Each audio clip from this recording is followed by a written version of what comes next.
Good day, everyone. Welcome to Advocacy Anywhere, powered by AJC.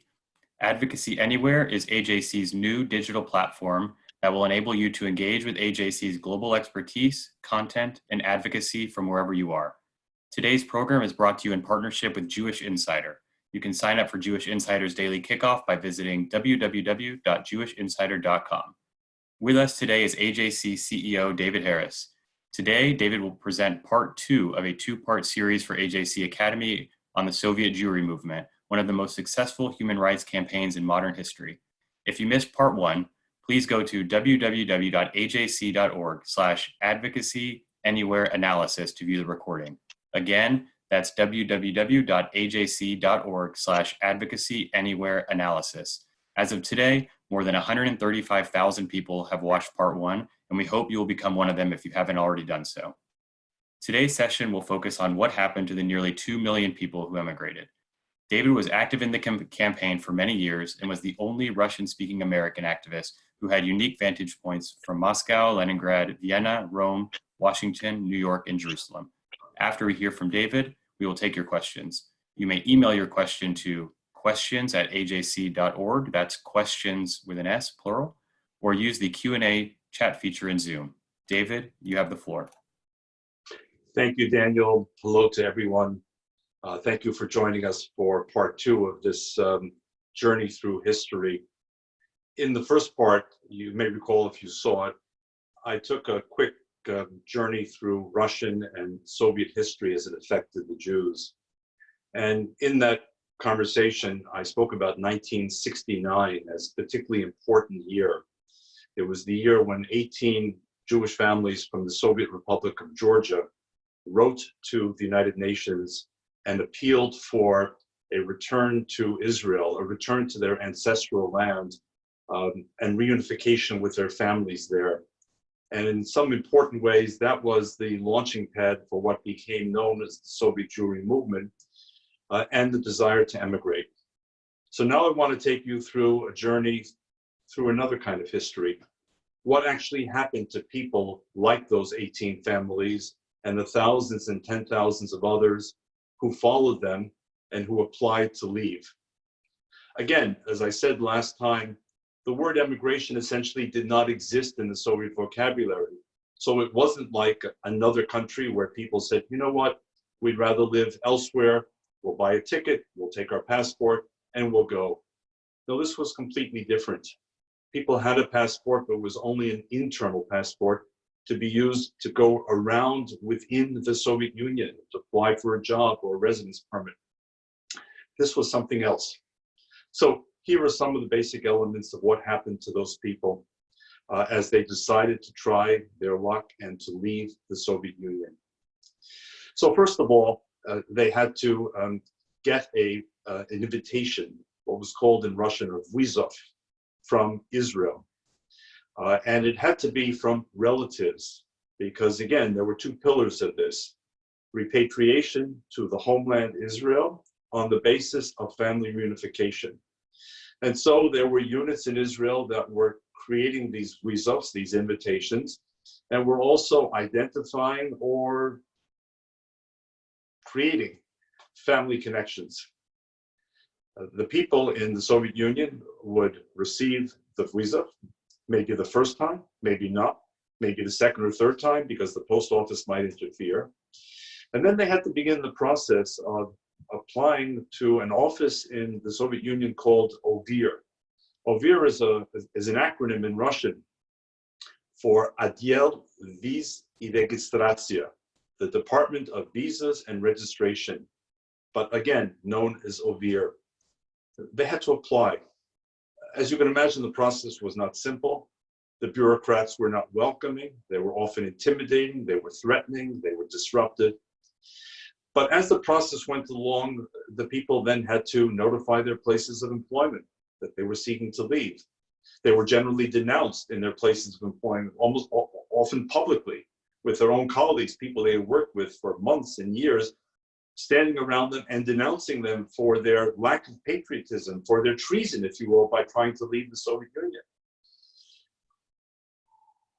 They had to be in touch with Israel but there was no Israeli presence in the Soviet Union, because if you recall from the last session in 1967, the Soviet Union had broken relations with Israel. There was no longer an Israeli embassy. And here I give a big shout out to the Netherlands. The Dutch stepped in and represented Israeli interests through this whole story that I'm now telling. People went to the Dutch embassy to get their papers for Israel. And there were lots and lots of papers that they had to get, layers upon layers of bureaucracy inside the Soviet Union. Some were lucky at the end of the story, and on the first round, Ovir gave them permission to leave. Others were unlucky, sometimes for an obvious reason, like the confidentiality of their work, and others just randomly being intimidated and threatened to send a larger message to people. Don't go down this path. You don't know what the end of it will be. And if you become a refusnik, an atkaznik based on the word atkaz in Russian, which means refusal, and atkaznik being someone refused, you could spend months, years in this kind of oblivion. You're inside the Soviet Union, you no longer have a job, you're socially ostracized, you may be monitored by the KGB and others. We're going to demoralize you. We're going to make it very hard, and we're going to send a message to others: don't leave this paradise called the Soviet Union. But many took the risk. Some were lucky, some were unlucky, and were in refusing status in a few cases for well over 10 years that they waited and waited. Okay, but let's follow the people who eventually were able to leave. So they assembled all the documents and they said their goodbyes, and they gathered whatever suitcases they could, and normally they were allowed 90 rubles per person when leaving. Now, the ruble was not a part of the sort of global currency market. It was artificially set against the dollar, but it was roughly $120 per person. Some tried to take some souvenirs or other things which they thought they might be able to sell in the West to make a little bit of extra money, but by and large, people had very little. There were two ways to leave physically. One was by train, and the other was by plane. The people who left by train, it was determined by where they lived. So generally speaking, if they lived in Belarus, for example, or they lived in Ukraine, probably they left by train, usually through Czechoslovakia or Poland, and came to Vienna. Otherwise, they went by plane and they flew directly to Vienna. I can tell you, having heard the story many times, that their last encounter with the Soviet Union were the customs people, whether it was at the airports before leaving, or whether it was on the border with Poland or Czechoslovakia on their way to Vienna. Once again, the Soviets inflicted another humiliation. They would tear open suitcases. They would rummage through things. They would steal things, some of the souvenirs. If they saw a bottle of vodka or a matrushka, these dolls of smaller and smaller size, they would simply grab them, put them in their pockets or put them in their drawers, steal them. And then leaving these bags wide open with things all over the place while families were standing, children, parents, often elderly grandparents, dazed. They would say, oh, by the way, the train is leaving in 5 minutes and it's 3, 4, 5 tracks away from here. And just watch and perhaps laugh as people scramble to close their suitcases, to collect their children, to move the elderly, the infirm, the handicapped, and try and get on the train or rush to the plane. The last act of humiliation by the Soviets before people left for the first time, and often for the last time in their lives, they left Mother Russia. They came to Vienna. Vienna was the first port of call in the West, that all of these people, sometimes hundreds per month, sometimes thousands per month, all in all, well over 1 million people came through Vienna. And here I have to say a good word about Austria, as I did a moment ago about the Netherlands. Austria was the first arrival point for all of these Soviet Jewish refugees. And yes, they were refugees. And the Austrians were welcoming, they were protective. We were all mindful of Austrian history during the war. But after the war, Austria became a transit point or a refuge for people fleeing the communist world. 56 from Hungary, 68 from Czechoslovakia, and now Jews from the Soviet Union. I worked in Vienna. In fact, the virtual background behind me is Brahmsplatz. Brahmsplatz was where the building was, where the refugees first came to be processed. But before they came to Brahmsplatz and to these buildings, they were greeted at the airports, or they were greeted at the train stations with lists. People knew who was coming, and they were received from the moment they disembarked from the plane or train. That they were greeted. They were greeted by Israeli officials, and they were surrounded by Austrian security guards. The issue of security was very, very serious. In September 1973, if I recall correctly, one of those trains carrying Soviet Jewish refugees from the Soviet Union through Czechoslovakia to Austria was hijacked by Palestinian Arab terrorists. They held 3 Soviet Jews as hostages. They took an Austrian customs official as a hostage as well. And they demanded that Austria shut down its transit point for Soviet Jewish refugees arriving in the West, because they were especially afraid that those people were going to Israel, the hated enemy Israel, and that in Israel, they would strengthen Israel, they would strengthen Zionism, the young people would serve in the IDF, others would go into research and industry and development to make Israel stronger. And it's a fascinating moment in history. We don't have the time to look at it. Golda Meir was Prime Minister of Israel. She flew to Vienna to meet Bruno Kreisky, who was the Chancellor of Austria, and by the way, a Jew. Very interesting. The dynamic was very difficult between Kreisky and Meir. Would Austria succumb to the demands of the Palestinian terrorists? Would they shut things down? And the answer in the end was they did and they didn't shut things down. They said they would. The world initially reported they would. They didn't. They shut down one facility, but then they created other facilities, and the movement continued, but the security increased and increased and increased. And all of us who worked in Vienna were surrounded by special operations officers with their fingers on the trigger of submachine guns. This was a very serious business. So when they got off the planes or the trains in Vienna, the first question that would be asked of them by the Israeli officials essentially was Kuda. Kuda in Russian means where, meaning where do you want to go? Do you want to go to Israel, or do you want to go elsewhere? The Israeli hope was that they would all want to go to Israel. After all, for Israel, this was a massively important migration. Moreover, the whole basis in Soviet terms of the migration was repatriation to Israel, not emigration, not choose your country, but Israel. That's what distinguished the Jews from others in the Soviet Union who might want to leave and go to Sweden or Italy. In the beginning, almost all the refugees indeed said Israel, and they went to Israel. But with the passage of time, especially after the Yom Kippur War in 1973 and accelerating markedly in 1974, 75, 76, an increasing number of those people who arrived in Vienna said, we want to go to the United States or perhaps to Canada or Australia. This created enormous, I cannot overstate it, enormous tension between Israel, the United States, American Jewry, and countries like Austria were brought into it as well.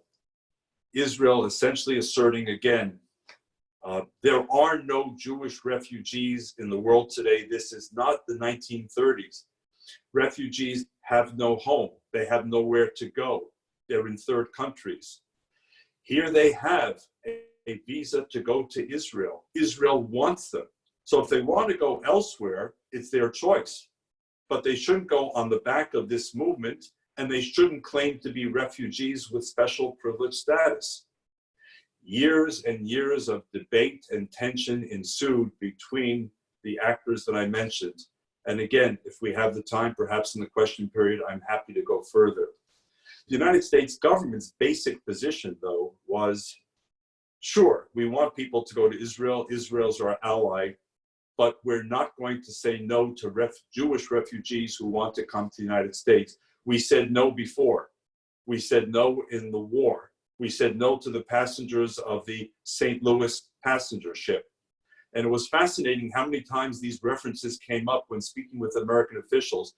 We will not say no again to Jewish refugees. And so the tension ensued, and the ratio of people going to Israel versus other countries shifted dramatically over time away from Israel and toward those other countries. So in Brahmsplatz, I worked with those people who decided that for whatever reason, they wanted to go elsewhere and not to Israel. Because those who wanted to go to Israel went within 24 to 48 hours, and they were put into what's called a Merkaz Klita, an absorption center. Israel developed an extraordinary network for receiving and integrating and educating Soviet Jews, teaching them Hebrew, teaching them about Zionism, teaching them about everyday customs and traditions, how to use a bank. Everything was different from the Soviet Union. It's hard to imagine from today's perspective. Everything was different. And so the most basic things, banking, credit cards, work habits, all of these things were completely different in the West, including Israel, than they were in the Soviet Union. The Merkaz Klita, the absorption center, became a months-long focal point for teaching language and traditions and customs and work habits, and also helping people retrain. It seemed that every second or third person coming out of the Soviet Union called themselves an engineer. It was a very loosely applied term. Well, who really was an engineer in American terms, and who was actually a technician who needed to be reprogrammed, retrained? There was a massive amount of work. What about doctors? What about dentists? Could they be retrained? Could they become doctors and dentists in Israel? What about lawyers? Soviet law has no application in the West. What do you do with lawyers? What do you do with thousands of Russian language teachers? What do you do with English language teachers, but for whom teaching in Israel now, English is actually a third language, from Russian to Hebrew to English? What do you do with all the violinists and pianists who came? You know, there were many jokes at the time, but one of the jokes was the Israeli government came to Ben Gurion Airport to meet one of these flights arriving from Vienna with Soviet Jews, and each one came down the stairs carrying a violin case or a viola case, and they were all met by the Israeli officials with warmth and with hugs, and only one of the people coming down the stairs was empty-handed. And so one Israeli turned to the other and said, "Who do you think he is?" And the other one said, "He must be the pianist." But suddenly Israel was completely inundated, very happily, but nonetheless the challenge was enormous. I worked with Hayas, and Hayas and Joint worked together hand in hand. We were both in the same building behind me on Brahmsplatz. Soviet Jews went first after being put in a hotel or a hostel. They were brought here, and they were first met by the Joint Distribution Committee. And the main goal of the Joint Distribution Committee initially was to determine who were Jews and who were not.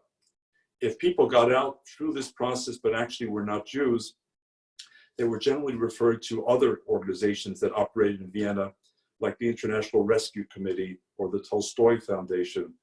If they were Jews, if they could prove they were Jews, and that's a whole other story about how people came to understand what the questions would be, how to answer them correctly, because it was widely known that the Jews took good care of the Jews. So if you could ensure that you could pass, you'd be in the system where Joint would embrace you and give you the welfare, the hotels, the medical care that you needed, help with families, and Hayas would provide the migration assistance. So if they were accepted by Joint, then they were given the welfare assistance, and Hayas took over the migration process.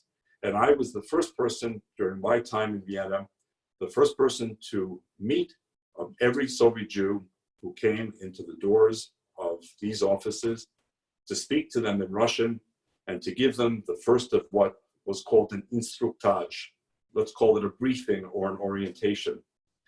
Again, I can't stress it enough. Everything was new.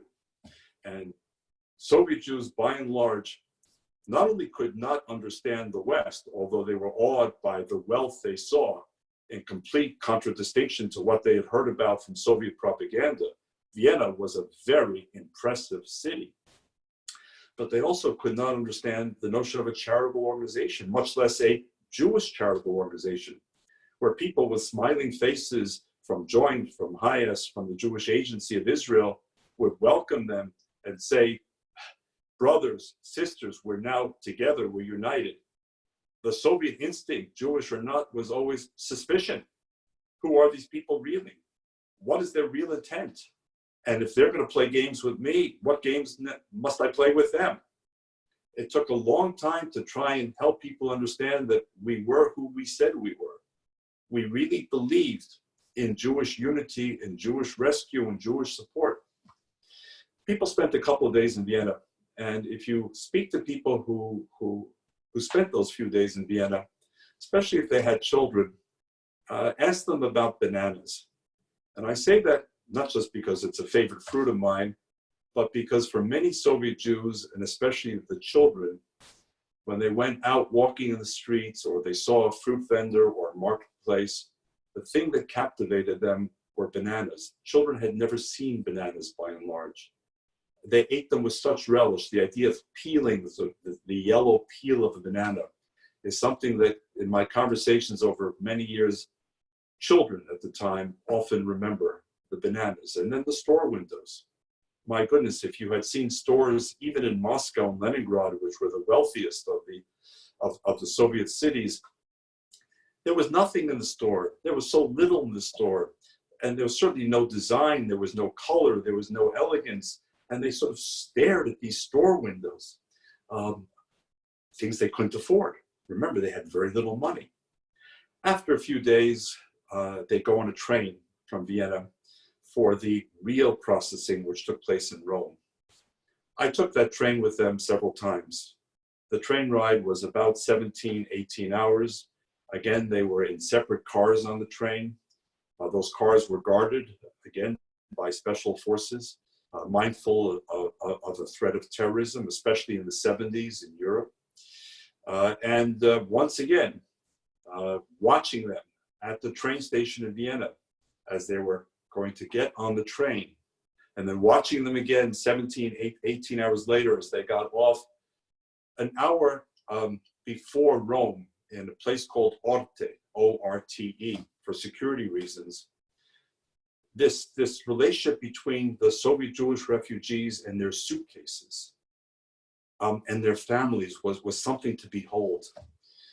The suitcases were all they had left materially, and they couldn't let go of them. Even if we said, please stand over here so we can count or take attendance, and leave your bags over here. For most people, they couldn't do it. They couldn't separate themselves. They still didn't know where they were and who we were. You know, the first signs were encouraging.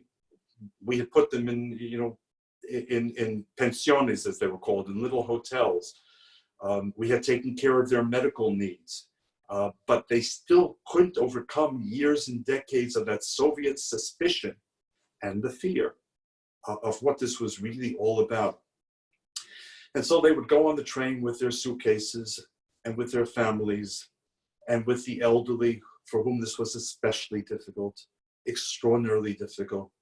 And then they would arrive in Orte, and the train was continuing on to Rome, so there wasn't a lot of time. So there was a need to rush, and the rush reminded people of the rush as they were trying to leave the Soviet Union while being humiliated. Here we were trying to help with the children and the suitcases, but again, they weren't quite sure. Were we there to kidnap the children and to steal from the suitcases, or to actually help them? And then we brought them into Rome, and they were again put into hostels or modest hotels for a few days. And they were asked to report to the Joint. Again, the Joint and Hayes shared offices in a building in Rome on Viale Regina Margherita, Queen Margaret Street in Rome. Joint was, I think, on the first floor up, and we were on the 6th floor at highest. And then they came into the joint offices again to register, to be given a little bit of money, to be told to look for a temporary apartment because the processing would take months, and to be offered some kind of assistance, to be told where the doctors were if they needed medical assistance or if they needed social work assistance. And then they would come to highest. And again, while I was there, I was the first one to meet the people in Rome when I lived in Rome for some 2 years. I had lived in Vienna, I lived in Rome, so I've seen this journey from many perspectives. And again, in Rome, I gave the instructage, the orientation or the briefing. What was going to happen to them?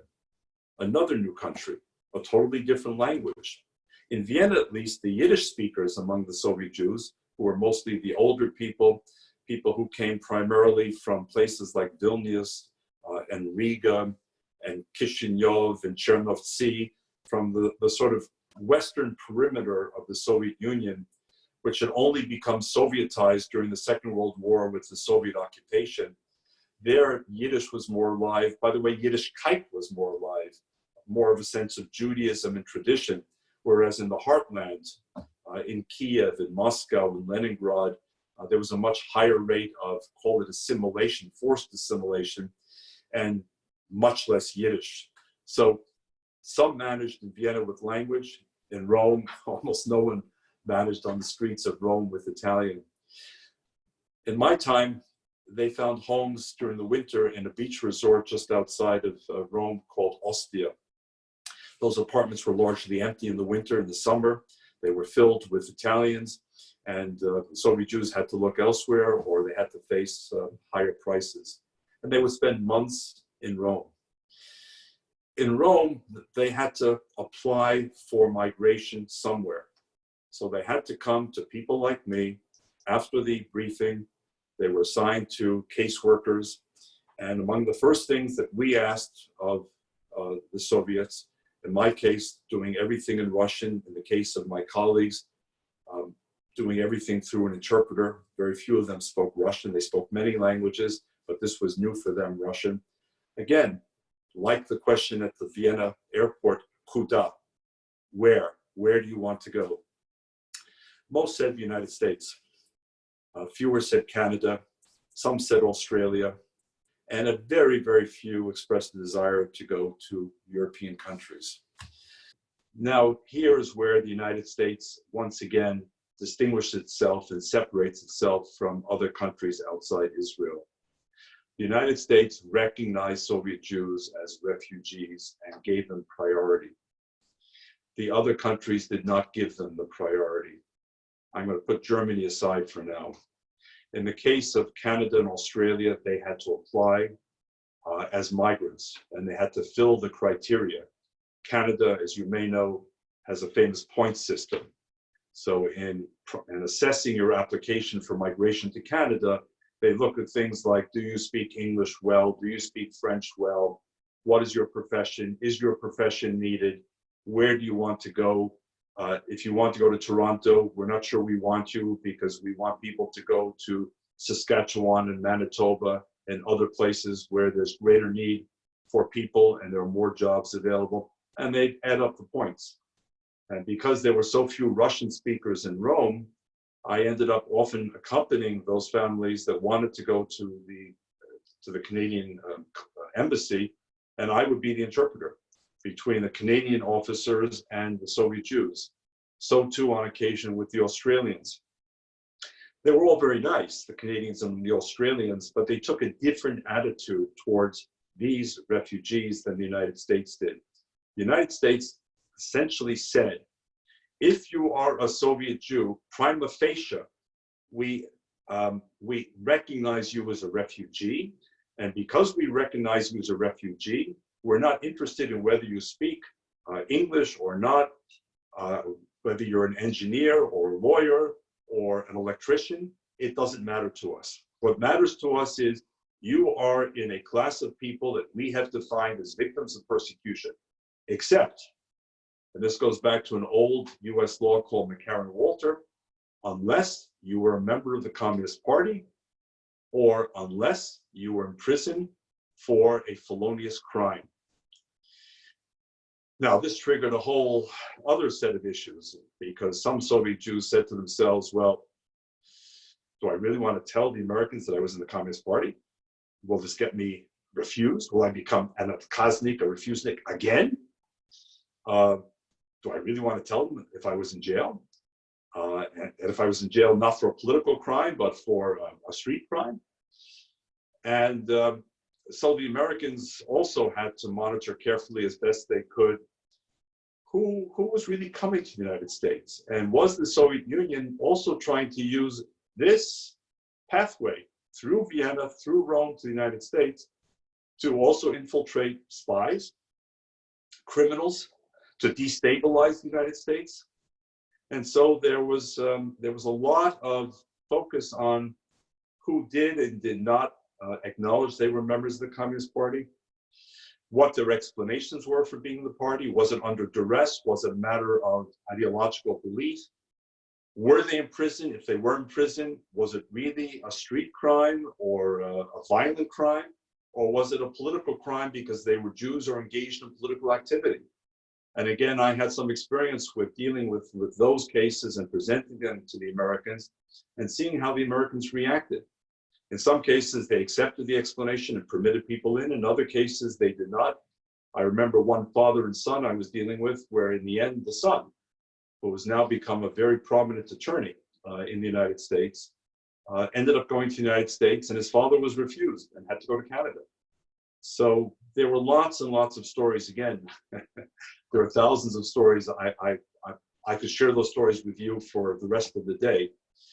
So in the end, after 2, 3, 4 months, Soviet Jews would be told the visa has arrived, you're going to the United States, and you have received a garant in Russian, call it a guarantee from a city, New York, San Francisco, Chicago, Miami, Houston, from the Jewish community saying, we are willing to accept you in our community, and therefore telling the US government, you've made it easier for them to come, and here we are giving our assurance that once these families and individuals arrive, we will take care of them. It was an extraordinary story of how the Jewish community organized every step of the way, from the moment of arrival in Vienna, through the journey to Rome, through the months in Rome, until people actually arrived in the United States, to a new life, to a completely new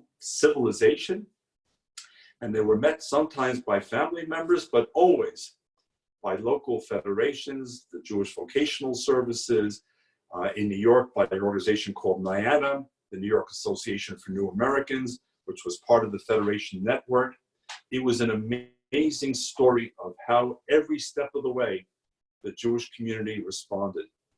And there were sometimes funny stories as well. I remember, one family that said to me early on, we want to go to the United States and we will only go to Brooklyn.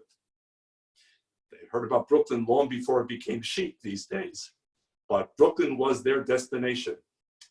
And after a while, we heard from New York that the family was accepted to come to New York. And I shared with them what I thought was good news when they came into the office. You're going to New York, you have a garant, a guarantee from New York.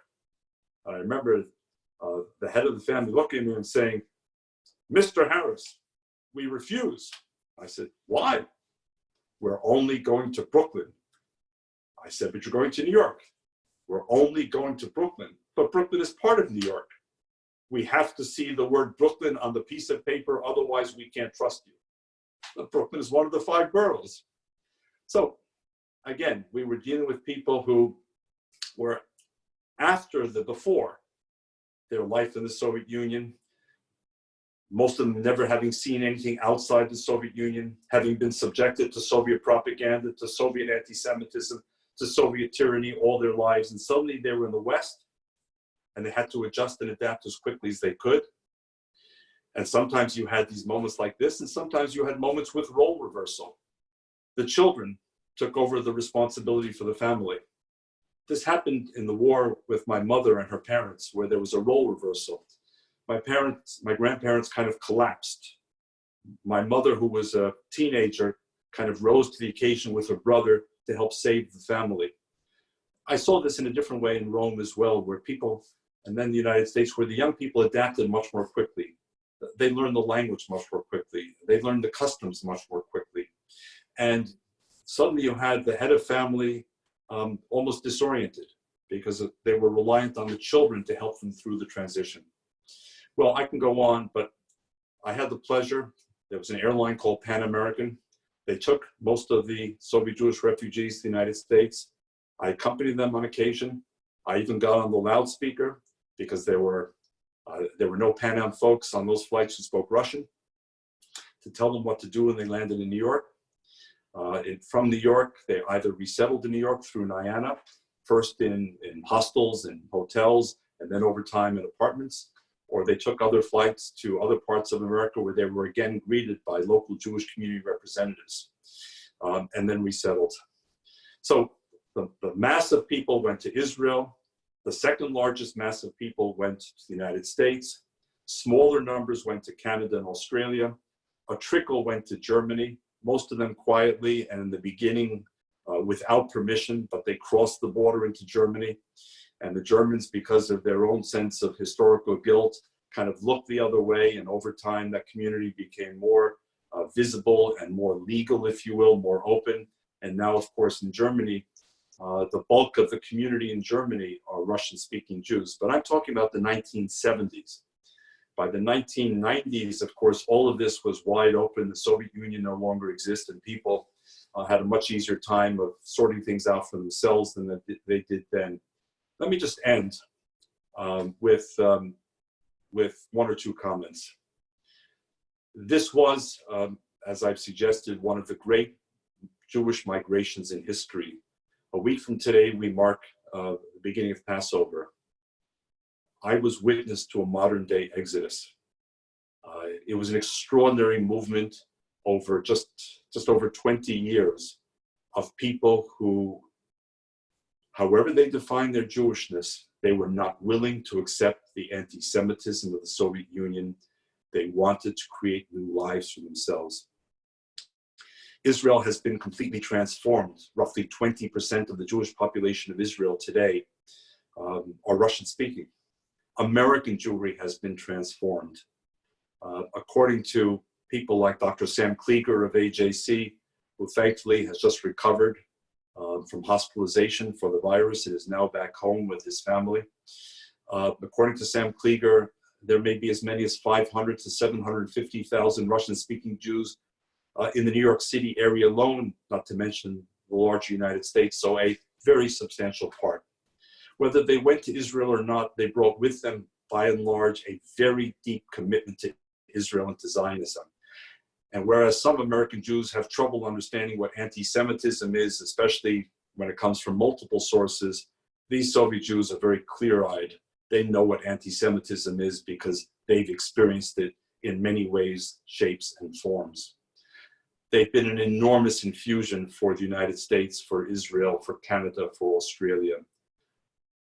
But we've had to overcome lots of cultural gaps. I think for Soviet Jews, they tended to idealize the United States and Israel, perhaps because they hated the Soviet Union so much.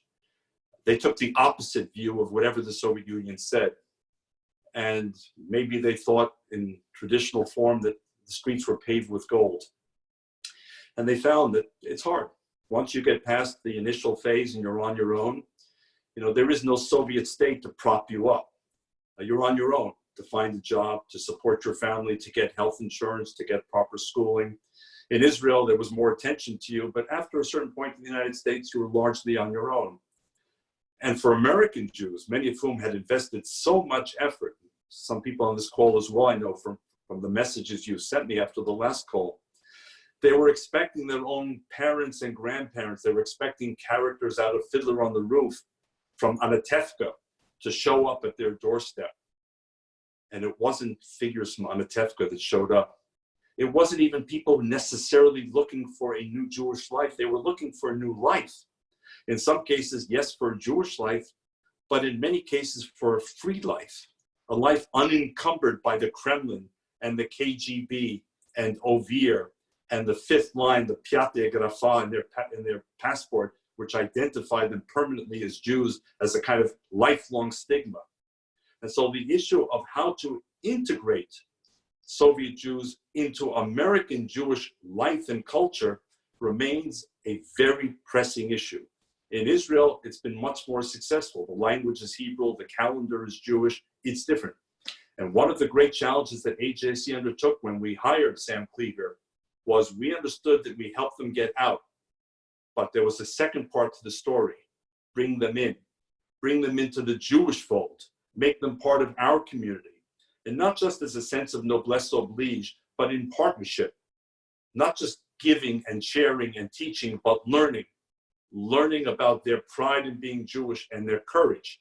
The courage that they showed, which few of us can imagine, in making that initial decision to apply for a visa. So for me, this has been one of the most important and transformational chapters in modern Jewish history. I only wish it was being taught more in Jewish settings, in synagogues, and in Jewish schools, and after schools. But I'm very happy to share at least this slice of my journey through the history of the Soviet Jewry movement. Daniel, back to you, please. Thank you, David. We have lots of questions here, so we'll see how many we can get to. Our first question comes from Richard Ellen. You talked about how welcoming they were in the emigration process to the West. I believe this occurred when Kurt Waldheim was president. To what extent did he play a helpful or antagonistic role in the emigration process? Hi, Richard. The answer is, to the best of my knowledge, he played no role. Austria continued in the 1970s and 1980s to play that welcoming role as the first point of arrival, and then transit on to either Israel or to Italy. Waldheim had no effect. Our next question is from a board member in Chicago who asked, you discussed the tension created by Soviet Jews who wanted to go to Israel versus those who wanted to go to other places. What were your feelings about that decision at the time? And was it difficult for you as a Zionist to help Jews travel to places other than Israel? It's a great question, and whoever asked the question read me brilliantly. The answer is I was torn. I was torn because on the one hand, as I said, I knew that this was a lifeline for Israel, that bringing hundreds of thousands, if not millions of Jews from the Soviet Union was exactly what Israel desperately wanted and needed. It was also a reaffirmation of Zionism and its vitality. And I also understood that if people stopped going to Israel, it could jeopardize the whole movement, because as I said earlier, it's premised on Jews going to Israel. On the other hand, yes, I'm a Zionist, but in the end, after considering Aliyah with my wife, we stayed in the United States. How could I authentically ask other people to go to Israel when I myself am living in New York? How can I ask people, by the way, Daniel, who experienced the Second World War, and there was no Soviet Jewish family that I met, and I met thousands. There was not one who was not touched directly by the Second World War. Fathers killed, grandfathers killed in the Soviet army, people killed in Babi Yar and in the Minsk ghetto, people in exile, internal exile, fleeing to Kazakhstan and Uzbekistan, everyone suffering deprivation, and going to Israel where their sons would and their daughters would be enlisted in the Israeli army at the age of 18. Many were frightened.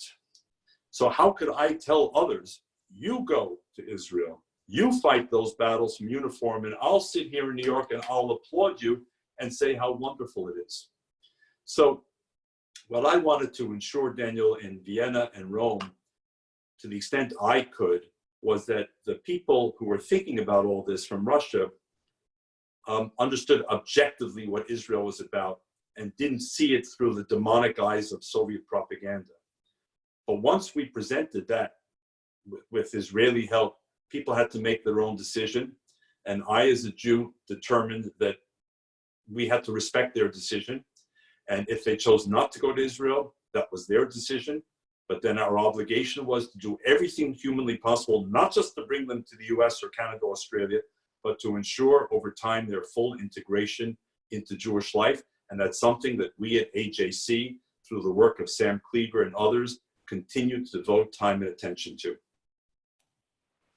This question comes from Jean Germanovich, who, I will add a side note, wrote this question as you were speaking about the topic, but perhaps you can go a bit deeper into your observations of the Soviet American experience with integration and assimilation in the 90s and beyond that point. So we're talking about different generations. There's the generation of the 70s. That's the generation that I knew best from my being in the Soviet Union, first of all, for several months, as I explained in the earlier call. And then for my being in Italy for a couple of years, and then for being in Vienna for nearly a year. That's one generation that I personally lived with and through. Then there was the next generation, if you will, of the people who came out sort of in the late 80s and through the 90s. And I spoke earlier about the 1987 demonstration and the meeting between President Reagan and President Gorbachev, and how that meeting led to the opening of the doors and this new wave, this massive wave. And most of the Soviet Jews, both in Israel and in the United States, come from that second wave. I know them, I don't know them quite as well.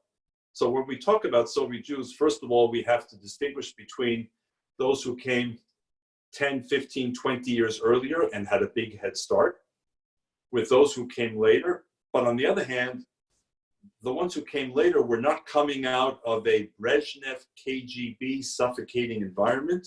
They were coming out of the beginning of the reformist tendency of Gorbachev, and then from 91 on to a post-Soviet Yeltsin-led Russia, which was quite different and where information was available and people could make informed decisions. But either way, especially though with the first generation, it was tough. It's always tough for the first generation, especially for people who are already in their 40s, 50s, 60s, not to mention the elderly people in the 70s and 80s. For the young people, the adaptation was really quite quick. For the middle generation, remarkably, many did adapt. For the older generation, I think that the joy was in seeing the freedom that their children and grandchildren would enjoy. Some did learn English. Many lived within the warmth of a Jewish community setting where they could speak Yiddish or they could speak Russian. And again, I know I said it before, I can't say enough about the American Jewish community as a whole and this extraordinary network that was created to welcome, receive, absorb, and integrate people, first through their material needs, their survival needs, and then over time to try and also bring them into the Jewish fold. What's a synagogue? What's Passover? What's Rosh Hashanah? Why are there liberal synagogues and conservative synagogues and Orthodox synagogues and Hasidic synagogues? Why a Jewish day school versus a public school? There's so many things that people had to learn. And I think overall, this has been a huge success story, Gene.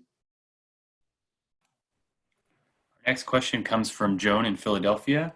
She asks, can you talk about the worldview of Soviet Jews who emigrated to Israel? Specifically, can you speak to their political participation and what political parties like Yisrael Beitenu and politicians like Avigdor Lieberman have offered former Soviet Union immigrants? Thank you, Joan. I can, and I'm going to add the second question, which is the United States. And let me answer that one first. And again, Sam Kleber has done much of the research for us and for the community. Soviet Jews in the United States tend to be sort of mirror opposites of American Jews in their voting tendency, especially the first generation. If, for argument's sake, in a presidential election, 25% of American Jews vote Republican, among Soviet Jews, that number could be as high as 75%. For many Soviet Jews, especially the older generation, their hero is Ronald Reagan. Not Jimmy Carter. They saw Jimmy Carter as very weak with the Soviets, as failing to understand Soviet mindset and mentality. And they associate Jimmy Carter with a democratic view, which they think is a bit naive and soft-headed. For them, Ronald Reagan represented strength, understanding of how to deal with the Soviet Union. And of course, they remember his powerful words at the Berlin Wall, Mr. Gorbachev, tear down that wall. So initially, they're voting more based on national security, toughness, Israel, and many of them have therefore voted Republican rather than Democratic. With the passage of time, with sort of generation 1.5 and now 2.0, I think we're beginning to see slowly a trend towards, call it a more normative American Jewish political behavior. But nonetheless, there is that distinction between that first generation from the 1970s, who now may be in their 60s, 70s, 80s, who are much more likely to be politically conservative and to vote Republican. In Israel, I would say, was largely the same thing. There was a hatred for the Soviet Union. The left wing in Israel, traditionally, parties like Mapam had been associated even with the Communist Party of the Soviet Union. They didn't want to hear anything that involved the word left, L-E-F-T, left of center, leftist, leftist ideology, socialist ideology. They didn't want to hear it. They had had it. They had had their experiment in socialist ideology in the Soviet Union. They didn't want it. So they were also very tough-minded. They didn't trust the Arabs. They knew the Arabs were being backed by the Soviets, Soviet weaponry, Soviet training, so they voted right-wing. And then along came people like Avigdor Lieberman, originally from Moldova, who kind of played on ethnic politics. The one thing which Avigdor Lieberman has kind of retained as Soviet Jews have moved on, as they've adapted, as they have children, as they become acclimated to being more Israeli necessarily than Russian, is the issue of religious pluralism, because there are many Jews from Russia in Israel who, according to the law of return, are Jewish and were admitted, but who are not recognized by the chief rabbinate when it comes to issues, for example, of wedding and burial as being Jews. And there have been horrible stories of some former Soviet Jews in the IDF in uniform who were killed defending the country and who were not allowed to be buried in cemeteries in Israel because they were not seen by the chief rabbinate as halachically Jewish. This is something that has outraged many, myself included. It's outraged Avigdor Lieberman, and that's one of the reasons why he remains popular as a politician with Russian-speaking Jews in Israel.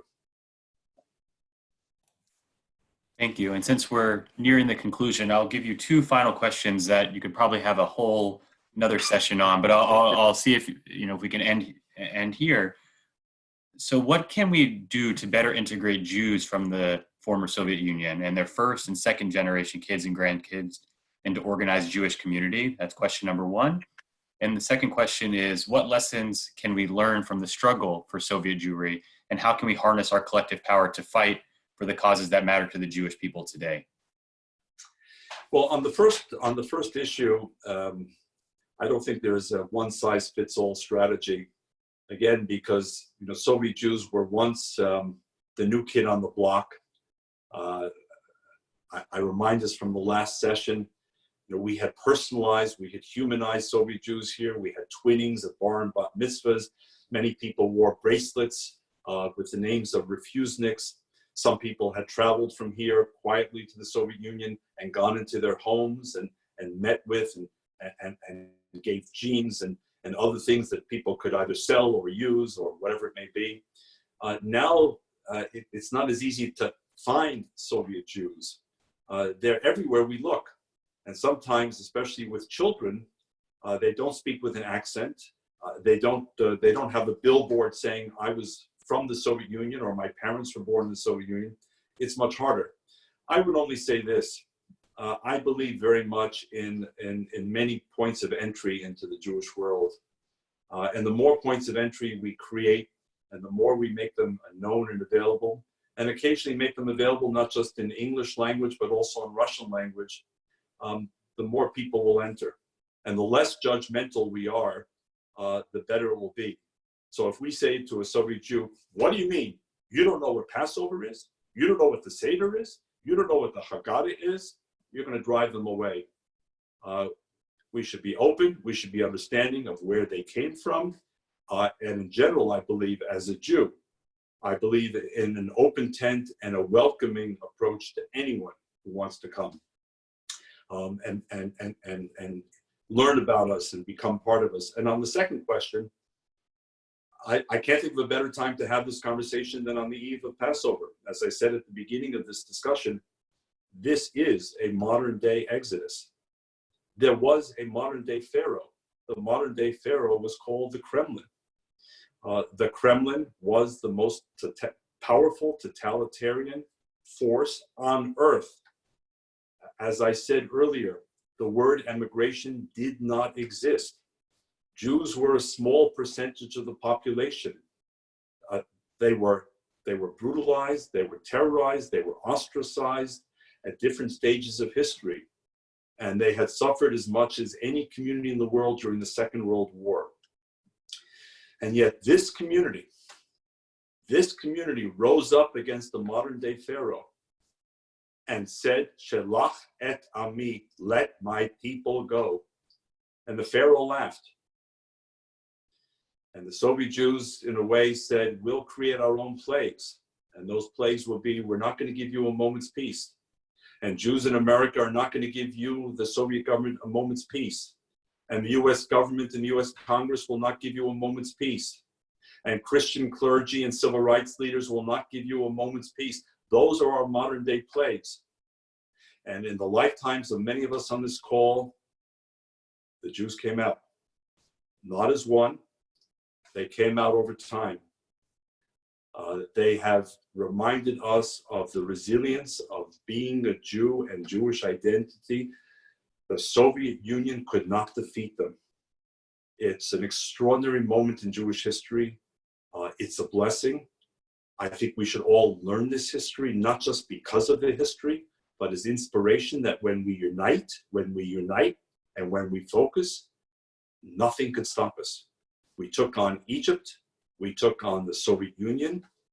That's the message of this story. And it's good for us to remember it on the eve of Pesach in the year 2020. Do svidanya, as they say in Russian, goodbye. And thank you all for the opportunity on behalf of AJC to share these journeys through history with you. Bye-bye. Thank you, David. This concludes today's program. I want to thank our AJC community for joining us today, as well as our partners at Jewish Insider. As a reminder, if you missed part 1, which has now been viewed over 135,000 times, please go to www.ajc.org/advocacy anywhere analysis. Again, that's www.ajc.org/advocacy anywhere analysis. In addition, AJC is encouraging and highlighting acts of kindness during the current crisis as part of its newly launched Be a Mensch campaign. Visit ajc.org/beamensch, that's BEAMENSCH, to submit your own story of Menschy behavior or share it on social media using the hashtag BeAMensch. Please stay safe and healthy. Goodbye.